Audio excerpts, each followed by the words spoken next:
Pessoal, boa noite. Vamos começar a nossa aula de hoje, né? A nossa nona aula de gestão comercial.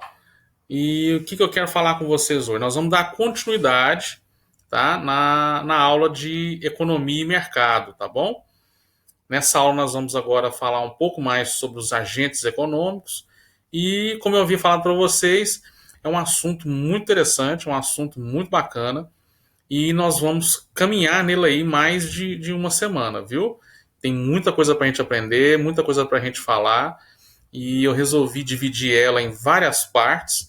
Para quê? Para não ficar confuso, tá? Inclusive a aula de hoje ela é bem menorzinha, bem curtinha, porque se a gente ficar misturando os assuntos, eu creio que é muita informação de uma vez só. E aí, cada aulinha dessa, nós vamos fazer uma atividade que parece ser muito boba, parece ser muito fácil, igual alguns me disseram, mas é para que vocês entendam de fato qual é o princípio, qual é a finalidade disso. Tá bom? Então, vamos lá. Vamos abrir os nossos slides aqui.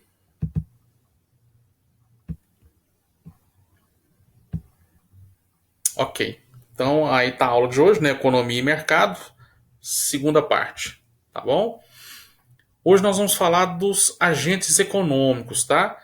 Nós vamos ver também quais são esses personagens e como eles movimentam a economia de uma forma geral, tá? Nós vamos ver também e refletir sobre as nossas necessidades de consumo, tá? Tudo que a gente compra, tudo que a gente vende, tudo que a gente consome, seja alimento, seja roupa, seja remédio, seja um carro, uma casa, até aquele chocolatezinho irresistível que a gente não consegue fugir dele, tá? Nós vamos ver também de que forma esses impulsos de consumo geram as compras que são movimentadas pela economia, tá? Então é uma aula bacaninha. Os agentes econômicos, né? Quando nós falamos dos agentes econômicos, nós estamos, na verdade, referindo a todas as pessoas, tá? Empresas e setores públicos, né? Que de alguma forma ou outra acaba realizando uma transação comercial, né? De compra e venda de mercadorias ou de serviços, tá bom?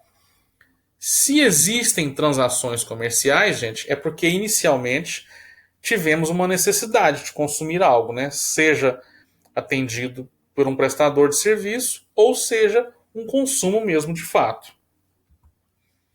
Os agentes econômicos são, né, como eu disse lá atrás, todos os indivíduos, né, empresas e órgãos públicos, que de uma forma ou de outra participam de um mercado comum e possuem uma relação de troca de bens ou de serviços. Quem são esses agentes, professor? Aqui na ilustração abaixo a gente vê, ó, tem as famílias, tem as empresas e tem o governo. Ou seja, sou eu, né, como família, como pessoa que participo de um grupo social, o setor privado, que são as empresas, que são de proprietários mesmo, alguém abriu, teve uma iniciativa e ela é sua, ela gera lucro, ela é dela, daquela pessoa mesmo, e o governo, que é quem geralmente presta serviços à população como um todo, seja as famílias, seja para as empresas do setor privado.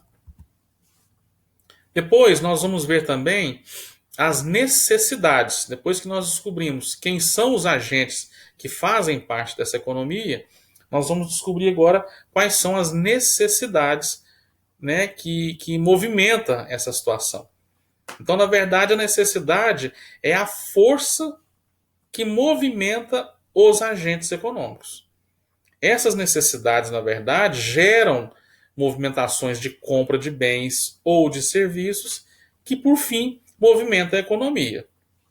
Devemos considerar também que muitas dessas movimentações de compra ocorrem ou por impulso ou por conveniência, tá bom? Isso ocorre também quando nós nos deparamos com uma promoção, por exemplo, né? A gente passa na porta de uma loja, vê uma coisa que a gente precisa comprar ou deseja comprar e por impulso acabamos adquirindo aquele bem, tá? Mesmo não tendo a necessidade real ou imediata de adquirir aquilo. Mas fazemos porque é vantajoso do ponto de vista do preço, por exemplo. Né? A gente está passando na porta de uma loja, agora está começando a fazer frio e de repente tem promoção de blusa de frio lá. Talvez, não sei se é o caso, mas talvez eu não precise de uma blusa de frio nova. Eu tenho 2, 3 blusas em casa, né? E a gente só usa geralmente nessa época do ano. Mas aquela é diferente, né? Então ela tem um preço legal. É uma blusa pela qual eu já havia uma vez pesquisado, enfim. Então aquela oportunidade acaba gerando uma compra que nós chamamos de compra por impulso. Que neste caso aqui, o, o conveniente aqui, o fator decisivo disso foi o preço. Eu aproveitei que ela estava com preço legal e acabei comprando, tá bom? Dentro dessas necessidades, nós podemos classificar elas como primárias, secundárias e coletivas, tá? Então nós sabemos agora quem são os agentes econômicos. Lá no começo de novo, as famílias, o setor privado, que são as empresas, e o governo. São as pessoas que de fato movimentam o mercado, a economia. Depois nós descobrimos que elas são a necessidades, que é o que gera a compra, é o que me faz comprar ou adquirir algo, tá? Seja se algo bem ou serviço. Isso é chamado necessidade, e elas são por impulso ou por conveniência. Depois que nós descobrimos isso, nós descobrimos agora que elas são classificadas como primárias, secundárias e coletivas. As primárias são alimentação, vestuário, habitação, transporte e higiene. Então vamos fixar bem, tá? As necessidades classificadas como primárias são aquelas mais básicas mesmo do ser humano. É ter alimento na mesa, ter uma roupa para vestir, tá? Independente de moda, independente de qualquer coisa, eu preciso me alimentar pelo menos 2 vezes ao dia, eu preciso me vestir, né? A habitação, ou seja, eu preciso ter um teto para morar, seja alugado, seja próprio. Transporte, porque eu preciso me locomover, principalmente nos grandes centros, onde tudo é mais distante. E higiene, como um banho, um creme dental, enfim, são necessidades básicas, tá? Primárias. Depois, gente, a partir dessas necessidades primárias, aparece dentro delas 2 fenômenos econômicos que são importantíssimos, que são a lei da oferta e da demanda. Né? Alguns chamam de lei da oferta e da procura, que é aquela que determina exatamente a especulação do mercado. Tá? Por exemplo, agora com a época do frio, eu falei para vocês de blusas de frio, o que começa a aparecer nos manequins de porta de loja? Só roupa de inverno. Ok? E geralmente elas estão mais caras ou mais baratas do que no verão? Mais caras. Por quê? Porque é agora que elas são procuradas. Essa é a lei da oferta e da demanda. Ou seja, quanto mais demanda eu tenho de um produto, maior será a oferta dela, porém com o preço, digamos que com oportunismo no preço. Por quê? Agora é a hora de vender. As pessoas precisam comprar agasalhos, precisam comprar roupas de frio. Então agora é a hora de eu pôr um preço legal. No verão, geralmente quem compra essas roupas, quando encontra elas disponíveis para compra, compra por um preço bem mais barato, porque a pessoa comprou para colocar na loja, não vendeu, sobrou. Se ele não vender agora, com certeza, por se tratar de moda, ela vai se tornar obsoleta. Então ele precisa vender para torrar aquilo ali, fazer um queima, que a gente chama. Então, com certeza, o preço vai ser bem mais abaixo. Por quê? Porque não tem demanda. Beleza? Depois que nós descobrimos agora as necessidades primárias e sabemos que dentro das primárias existem a lei da oferta e da procura, nós agora vamos para as secundárias, que são as que são vinculadas ao desejo de compra ou pelo impulso. Ou seja, para que aquilo que eu quero, que eu preciso, ou porque eu passei na porta e comprei. Mesmo que eu não precisava, eu acabei comprando. Tá? Essas são as secundárias, ou seja, elas não fazem parte das primárias, não é um desejo, não é uma necessidade primária minha, básica, que é alimentar, que é vestir, que é morar em algum lugar, transporte e higiene. Essas são aquelas que eu acabo comprando. Por exemplo, eu tenho já 5 pares de sapato. Passei na porta de uma loja, vi uma loja com sapato bacana, comprei. Não precisava, mas comprei porque achei bonito. Ou seja, desejo ou impulso. Depois, nós temos, dentro, né, dessas classificações, nós temos as necessidades coletivas, que basicamente elas se referem aos serviços públicos, né? Os serviços que o governo, a União, né, os governos aí federal, estadual e municipal oferecem para a gente, igual está na ilustração aí um exemplo da Previdência Social. Né? Todos nós, a partir do momento que nós começamos a trabalhar, né, seja no mercado privado, seja prestando serviços, vendendo bens, ou até mesmo de forma autônoma, nós contribuímos para a Previdência Social, que é aquela que vai nos garantir lá no futuro, na nossa velhice, um rendimento. Tá? A gente contribui com uma parte dos nossos rendimentos para que no final, né, no nosso final de vida, a gente não dê conta mais de trabalhar e o governo passe a nos pagar aquele dinheiro que nós poupamos para esse momento. E existe outros N serviços prestados, né? Basta a gente passar na porta da nossa prefeitura, ali no antigo prédio do Olegário Maciel, nós vamos ver ali fila de pessoas para serem atendidas ali, para retirar guias públicas, pagar IPTU, pegar alguma guia para averbar algum documento na prefeitura. Enfim, são vários os serviços públicos que nós necessitamos no nosso dia a dia. Tá bom? Depois disso, nós vamos entender o que são os bens. Tá? Os bens são os produtos que são produzidos, que são fabricados pelas empresas ou também serviços prestados por empresas, seja por pessoas físicas ou seja por empresas mesmo, classificando-os quanto à sua finalidade. Tá? Então, os bens são produtos fabricados pelas empresas ou os serviços prestados por elas ou por pessoas físicas também. Quanto aos bens, nós podemos classificar eles quanto à sua raridade, ou seja, ele é raro ou não. Quanto à sua raridade, nós podemos dizer que eles são econômicos e não econômicos. Aqui eu vou dar para vocês um exemplo da água. Tá? A água é um bem econômico, enquanto o ar é não econômico. Por quê, professor? A água é um bem escasso. Né? Nós não temos água com abundância no mundo todo. Né? Há de se convir que no passado, quando as pessoas não tinham o conhecimento que têm hoje, eles acreditavam que nunca acabaria. Né? Mas nós já vimos, está aí provado para todo mundo, que ela é um bem escasso, uma hora vai faltar. Né? Quem tem um pouco mais de idade aí vai saber que de uns anos bons para cá, nós temos cidades mega, como São Paulo, por exemplo, que já sofrem, né, com racionamentos de água. Por quê? Porque não tem mais bacias para suprir a necessidade dessas cidades.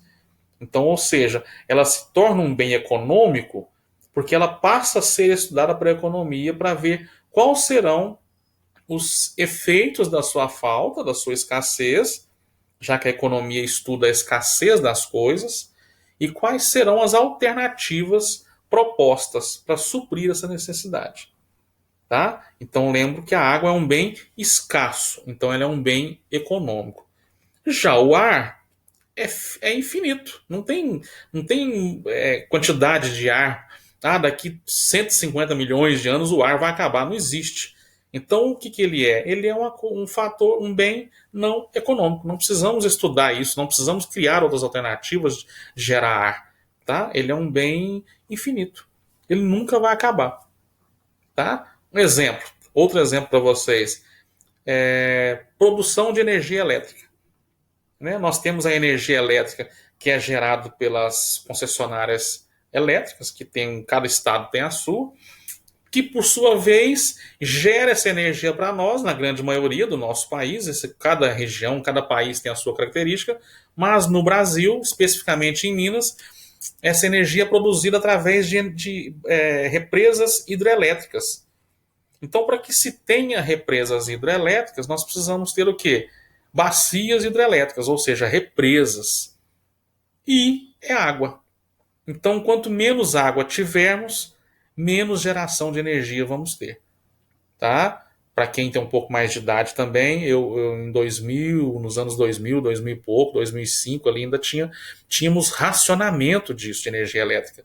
Nós tínhamos metas para cumprir, quem gastava mais energia do que o que era a meta era mais tarifado, enfim. E acabou que hoje virou um hábito, né? Antigamente as pessoas não desligavam seus aparelhos das tomadas.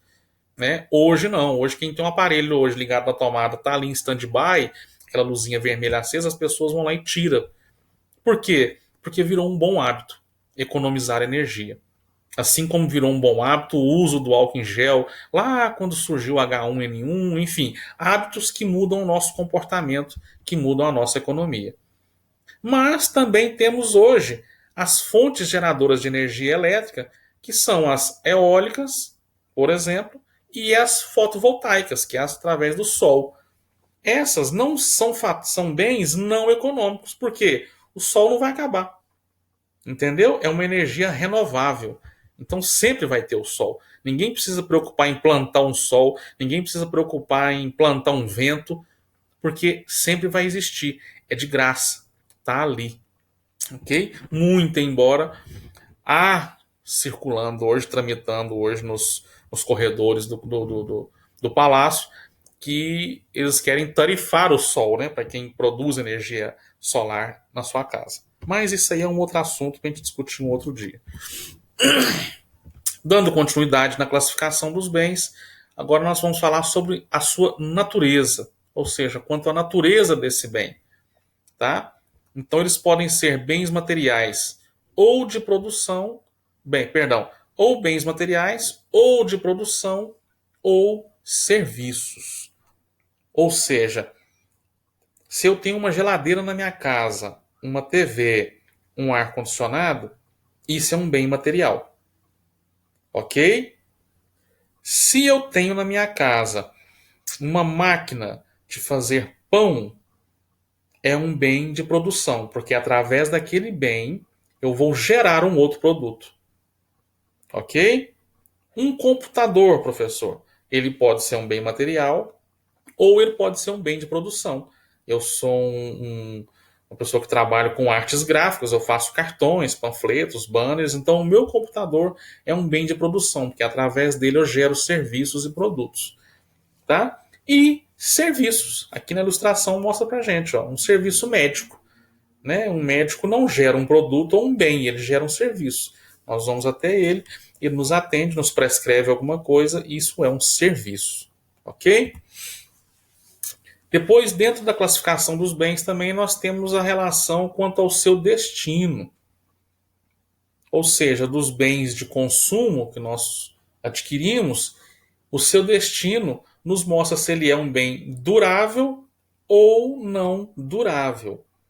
Olha que ilustração mostra para a gente perfeitamente o que é isso. Ó. Construir uma casa ou adquirir uma peça de roupa. Então, o que é um bem durável? Uma casa. Né? Uma casa hoje bem construída, bem realizada, bem feita, ela pode durar aí muito mais do que 100 anos. Já uma peça de roupa talvez não dure 2 anos, né? Dependendo da sua marca, da sua qualidade, da forma que foi feita. Mesmo uma casa sendo mal feita, ela vai durar no mínimo uns 20, 30 anos. Ou seja, então ela é classificada como bem durável. Tá? E já aquelas coisas que nós compramos para consumo ali imediato, ou que vai durar pouco tempo, são os bens não duráveis. Ok? Temos também, gente, os bens de produção, tá? Que são classificados como produção. Dentro dele, nós temos os transitórios e os duráveis. Exemplo disso são as máquinas para produção. Por exemplo, um bem transitório, tá? É um bem que eu vou utilizar, uma máquina, um equipamento, uma ferramenta, que vai gerar uma outra máquina, que vai gerar um outro serviço. Vamos imaginar uma situação de uma casa, por exemplo. Eu vou usar um bem de produção, que é um andaime, porém ele é transitório, ele vai ficar ali por um tempo, ok? Ninguém faz uma casa e guarda o andaime que foi feita essa casa. Ele é um bem de produção, porque através dele eu vou gerar outro produto. Por exemplo, eu preciso fazer o reboque da casa, então eu preciso subir no andaime para atingir os lugares mais altos dessa construção. Então veja bem, ele é um bem de produção, porém transitório. Ele vai ficar ali por um tempo, um mês, 2 meses, 3 meses. Terminou aquela etapa da casa, ele sai e aí permanece o bem durável, tá? Que são os bens que vão ficar por ali naquela casa, ok? E também temos os bens duráveis de produção dentro de uma indústria. As máquinas, por exemplo. Né? Temos máquinas que são feitas para construir outras máquinas, vão embora depois de estar pronto, e aquela máquina que foi produzida que vai ficar ali, aquele robô, aquele equipamento ou aquela ferramenta. Ok? Então, como eu havia dito, é uma aula mais curta, é uma aula onde nós vamos falar nela por partes, para que não haja nenhuma dúvida, não haja nenhuma complicação, né? Nesta aula de hoje, nós classificamos as necessidades que qualquer pessoa, qualquer empresa ou até o governo mesmo possui. Dentro dessas necessidades, nós vimos que elas são primárias, secundárias e coletivas. E também vimos a classificação destes bens quanto à sua finalidade ou serviços que são resultantes dos processos de produção. Ok? Vou deixar para vocês refletir também sobre a atitude das pessoas, tá? Antes, durante e depois das compras. Então comece a observar a partir de agora, tá? A sua atitude, a atitude das pessoas que você conhece, do ciclo de amizade que você pertence, do meio que você vive, no seu trabalho.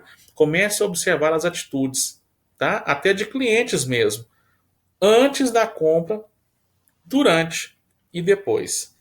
Quando você começar a observar isso, vocês vão ver os seguintes pontos. Qual é a reação delas antes da compra? Ou seja, elas buscam de fato entender se há necessidade de comprar aquele bem ou adquirir aquele serviço? Ou seja, durante a nossa sondagem ali para vender, durante nossa sondagem interna na hora de comprar alguma coisa amanhã, né, num supermercado, ou hoje ainda depois de terminar essa aula, avalie durante a sua semana, ou a semana que passou, tudo o que você precisou adquirir.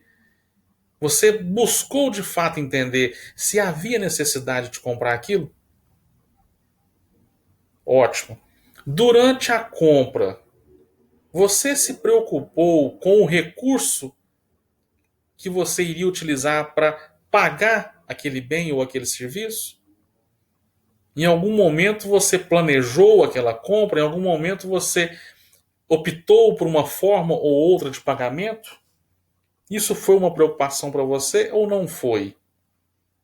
E terceiro, depois do que você comprou, depois que você adquiriu, houve alguma preocupação em fazer uma autoanálise para de fato descobrir se o que você comprou era realmente necessário?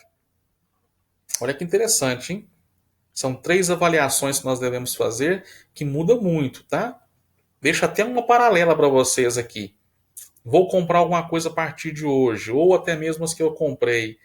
Eu realmente preciso disso? Tá? Faz essa avaliação. Tá com a mercadoria na mão, tá com aquele sapato que você queria, tá com aquele celular novo que saiu que você sempre sonhou. Ok, eu realmente preciso comprar isso? Eu estou sem? Ou o meu de fato que eu tenho hoje não está me atendendo?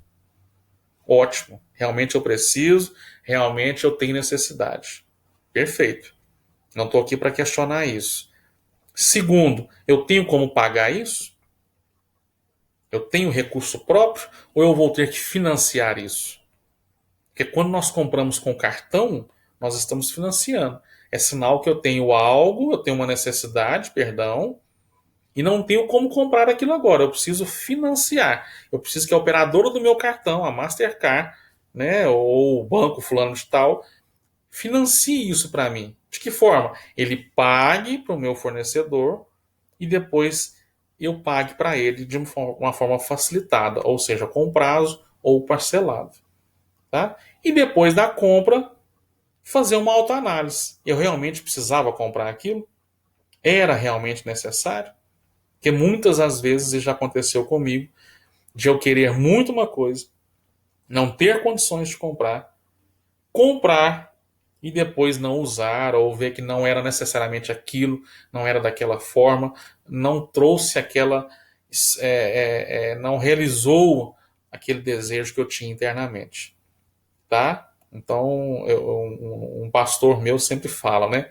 As compras de cartão é comprar algo que eu não preciso para pagar com dinheiro que eu não tenho para impressionar alguém que eu não gosto, ok? Fica essa reflexão para vocês. Vou passar agora as atividades para vocês no grupo. Hoje eu vou explicar sobre as atividades, porque eu percebi que na aula passada, de alguma forma, as pessoas não respondeu aquilo que eu gostaria que fosse respondido. E eu senti que, como que eu vou dizer? Eu senti que a culpa foi minha. Eu não expliquei como seria, que deveria ser feito. E aí eu resolvi dessa semana explicar um pouco mais agora sobre essa atividade, tá? Para que vocês façam ela da forma correta. E é o seguinte: eu quero que vocês façam para mim uma lista das necessidades de vocês que foram saciadas na semana que passou. Tá? Então, agora, de quarta-feira para trás, tudo que eu comprei da semana passada até hoje, tá? Faz uma lista. Olha, eu abasteci o carro, eu comprei um presente para minha mãe, eu fui a um restaurante, eu comprei um remédio, eu precisei ir ao médico, enfim. Liste tudo que você precisou comprar na última semana, de quarta a quarta. Depois que você classificou, você listou tudo isso, classifica para mim cada item se ele foi uma necessidade primária, secundária ou coletiva. Tá? Fiz a minha lista de tudo que eu precisava adquirir. Tudo que eu adquiri, perdão. Depois dessa lista feita, na frente cria uma outra coluna e coloca ela é primária, secundária ou coletiva. E depois que você fez essa lista e classificou ela, eu quero que você classifique agora também a natureza desses bens adquiridos. Se eles são materiais ou serviços. Ok? Então aqui, ó, depois pense em quais foram esses bens que você consumiu e classifique-os quanto à sua natureza. Bens materiais ou serviço.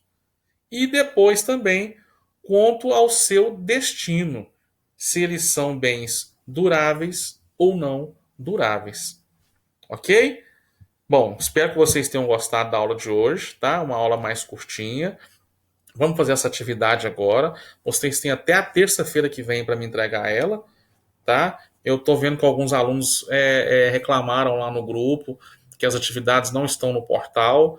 Eu não sei se é do meu caso. Teve uma atividade só, eu acho, que eu não coloquei no portal, né? E, então já vou pôr essa de hoje lá agora também. Postem por lá. Os que tiverem dificuldade, manda para mim no WhatsApp, tá? Ou no meu e-mail, me pede que eu encaminhe para vocês de novo. E essa semana mesmo eu já vou colocar para vocês no grupo as notas de vocês, que eu vi que o pessoal está perdido. E realmente, como professor, eu sei que é uma falha nossa, minha particularmente, que eu não divulguei isso para vocês. Ok? Então, tenham todos uma boa noite. Espero que vocês tenham gostado e estou à disposição de vocês agora lá no grupo. Valeu, até mais, um abraço.